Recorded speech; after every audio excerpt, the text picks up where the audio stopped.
Voilà, donc je vous laisse la parole.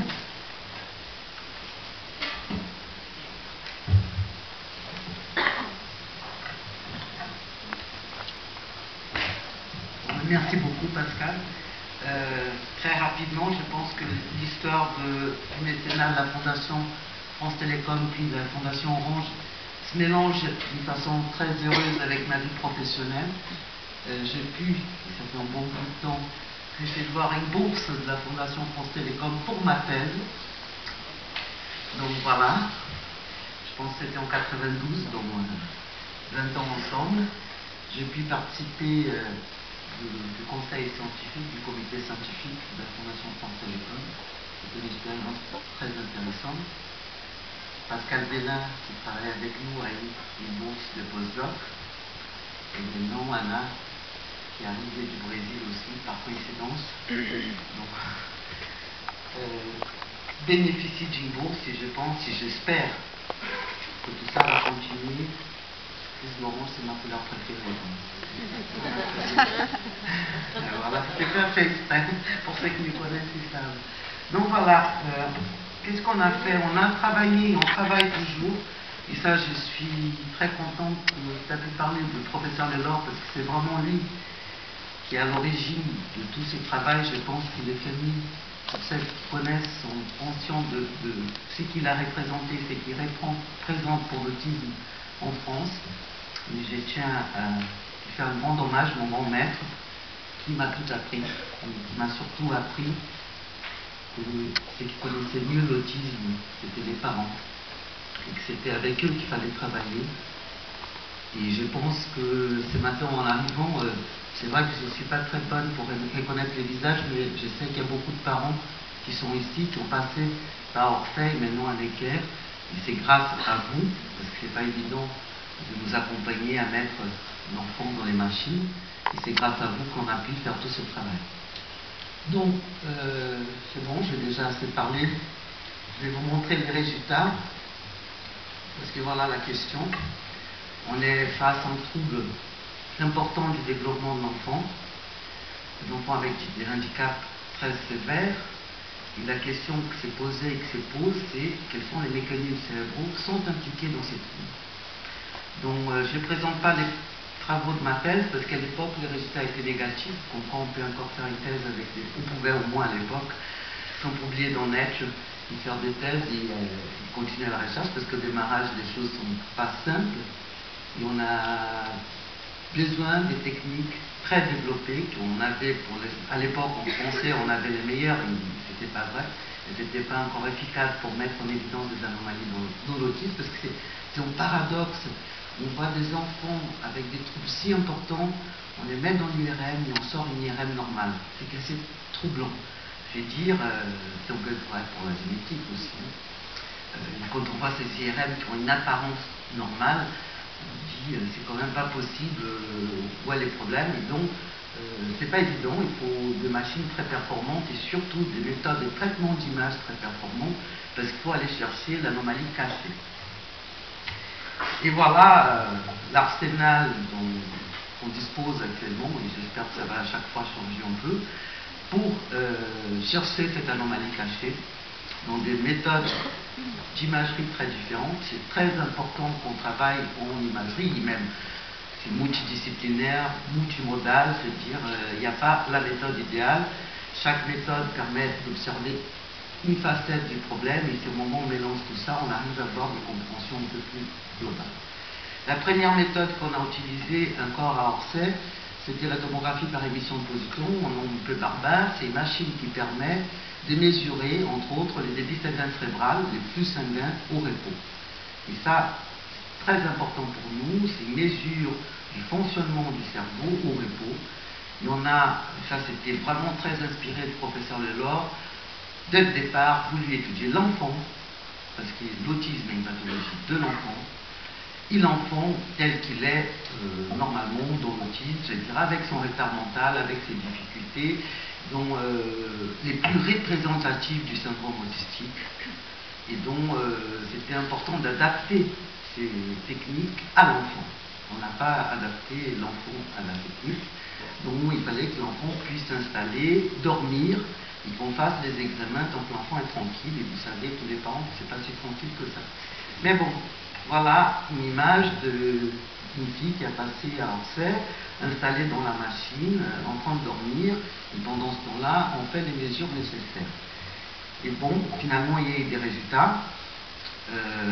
C'est la publication de 2000, où on a mis en évidence avec Nathalie Godard, qui à l'époque faisait sa thèse avec moi à Orsay, et qui maintenant est chef de service de radiopédiatrie à Necker, et qui a pu m'accueillir après mon départ d'Orsay, dont nous sommes tous heureux d'être à Necker avec elle. Je crois que c'est bien d'avoir des enfants qui deviennent grands. Et voilà, avec Nathalie, on a pu montrer pour la première fois, et c'était la première fois où on mettait en évidence des anomalies localisées dans le cerveau des enfants avec autisme. Et vous voyez ici des taches vertes qui représentent une région, deux régions où il y a une diminution du débit sanguin cérébral au repos, donc on appelle ça une hypoperfusion, une diminution du flux au repos qui montre en fait que cette région au repos fonctionne moins bien chez les enfants avec autisme que chez les enfants non autistes. Et elle se situe dans ce qu'on appelle les régions temporales supérieures, les sillons temporales supérieurs. En fait, le cerveau est fait des montagnes et des vallées. Là, on est dans une vallée qui s'appelle les sillons temporales supérieurs. Ce qui est intéressant, c'est qu'à l'époque, tout le monde cherchait des anomalies au niveau de la région frontale. C'est la grande hypothèse de l'autisme. Et comme c'est mon grand ami Thomas Bongeron, nous ne travaillons pas sur des hypothèses, nous cherchons ce qu'on ne connaît pas. Et donc on a mis en évidence cette anomalie qui personne ne cherchait. Et d'ailleurs, ça a pris un peu de temps pour que les gens nous parlent, parce que je dis c'est pas possible, qu'est-ce qui vient faire la région temporale supérieure dans l'autisme. Et en fait, on était un peu trop en avance, parce que même on ne savait pas à quoi servait cette région dans les cerveaux normaux. On a montré une anomalie dans l'autisme avant de savoir à quoi servait cette région. Mais on a compris après, je vais vous montrer. On a aussi montré, ça c'est la thèse d'Isabelle Nerès, que cette anomalie était corrélée avec la sévérité du trouble autistique. C'est très important aussi de dire, bon, on trouve une anomalie, mais est-ce qu'elle est liée au fait que l'enfant puisse être plus ou moins atteint? Donc, c'est qu'on a mis en évidence, et plus l'enfant était atteint, plus cette anomalie était importante, surtout à gauche, vous voyez ici. C'est intéressant parce que ça peut être un indice par rapport au langage. Vous savez qu'à gauche, cette région a un rôle important dans le langage, donc on peut imaginer que moins l'enfant parle, plus son autisme pourrait être sévère. On a aussi montré que cette anomalie, on était capable de détecter cette anomalie chez près de 80% des enfants qu'on avait étudiés. Et ça, c'est une image. Avant, je vais vous montrer une image du groupe. Ça, c'est une image statistique, hein, c'est pas une vraie image, c'est une construction mathématique. Mais c'est une image dans l'enfant où vous voyez chez cet enfant cette anomalie temporale assez importante.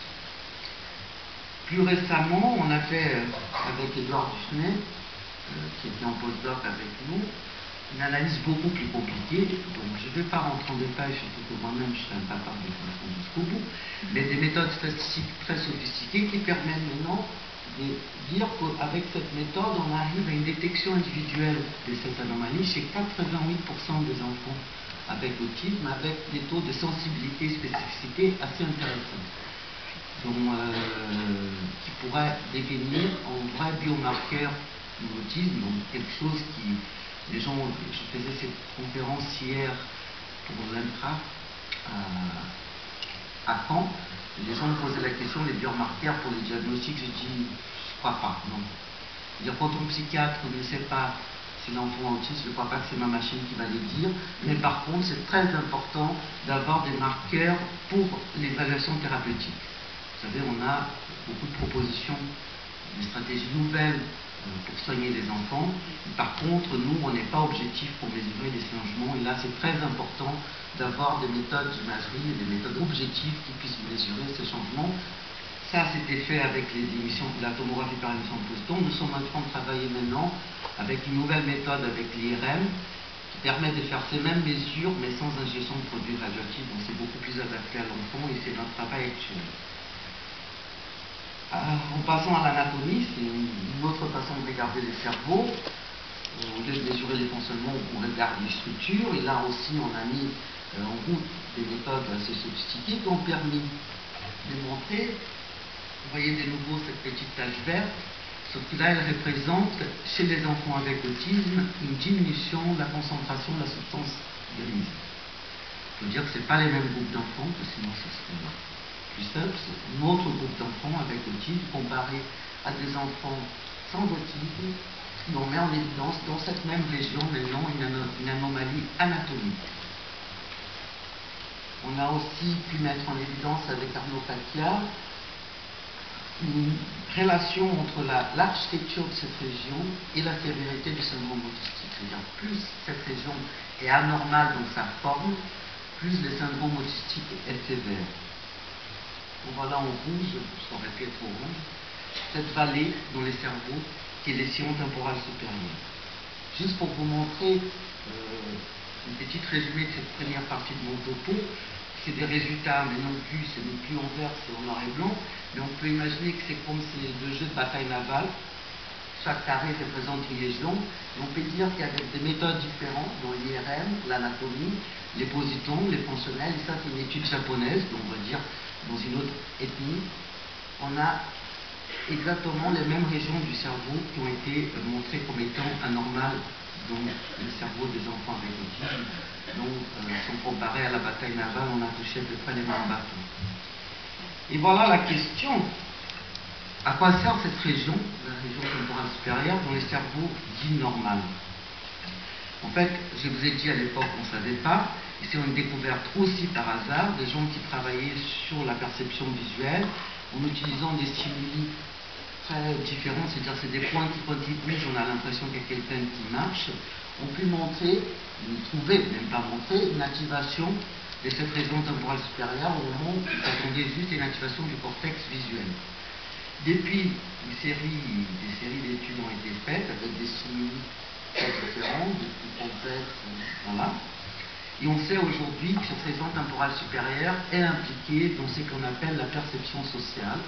Un nom un peu complexe pour juste dire que c'est la perception des mouvements de l'autre, la perception du regard, des mouvements du visage, des mains, du corps.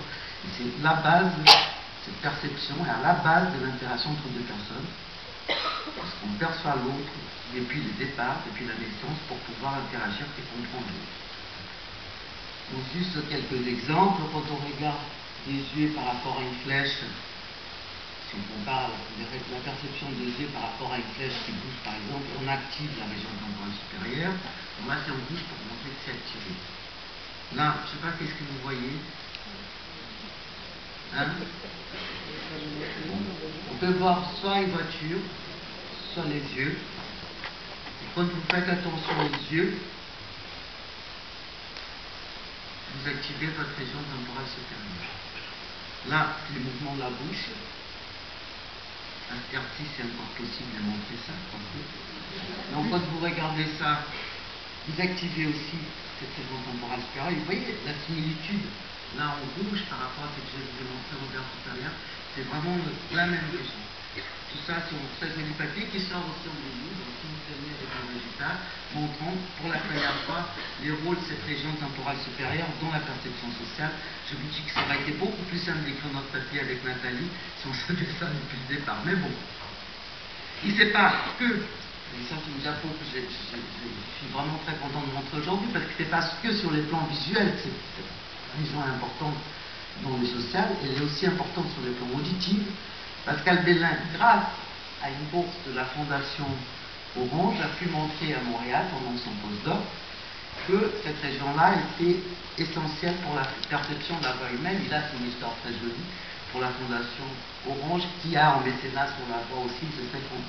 C'est beaucoup réjoui à l'époque cette belle coïncidence de pouvoir montrer la région spécifique à la perception de la voix. Et vous savez, la voix, c'est les correspondants visuels, auditifs du visage. Vous savez très bien maintenant mon accent, quand on parle au téléphone, vous savez si, parfois, dans mon cas on dit toujours monsieur, mais bon, si c'est un homme ou c'est une femme, si la personne est contente, triste et stressée, c'est énormément d'informations sociales, indépendantes du langage, qui contient la voix. Donc on identifie une personne qu'on identifie sur le visage, on peut la reconnaître par sa voix. Donc, Voilà, l'air de la voix dans la région temporale supérieure. Dans l'autisme, on a pu aussi montrer avec Pascal Tellin et la fondation, avec le soutien de la fondation, à l'époque c'était France Télécom, la fondation Orange, que cette région ne marchait pas très bien chez des personnes atteintes d'autisme. C'est-à-dire quand ils écoutaient, ils entendaient la voix humaine, ils n'activaient pas cette région temporale supérieure. Donc il y avait un traitement de cette information qui n'était pas très bon au niveau du cerveau. C'est-à-dire quand les personnes avec autisme entendent la voix, ils entendent comme un son, mais pas comme la voix. Et ça, j'avais déjà appris avec M. Delotte. Il nous montrait très bien, l'enfant, il ne répond pas à ses parents, mais il répond quand il y a un mot pourri. Mais on a pu montrer avec l'imagerie fonctionnelle, l'IRM fonctionnelle, qu'il y avait aussi au niveau du cerveau quelque chose qui ne passait pas très bien. Juste pour vous montrer qu'au niveau de la perception du regard, il y a aussi des soucis. Une personne, ça c'est un collègue américain qui a montré qu'au niveau de la perception du regard, il y a une moindre activation de cette région temporale supérieure. Je vais laisser maintenant la parole à Anna Sadovic, qui est en thèse avec moi depuis 3 ans. Anna a eu beaucoup de courage parce qu'elle a intégré mon équipe au moment où il n'y avait plus d'équipe, il n'y avait plus de bureau, il n'y avait plus rien. Il n'y avait que nous deux. Et elle est vraiment, je suis très content qu'elle a pu prendre en charge l'eye tracking parce que c'était une machine portable. Donc on se tremballait à Paris avec notre machine, on a pu mettre un protocole en route et Anna va vous raconter cette nouvelle aventure.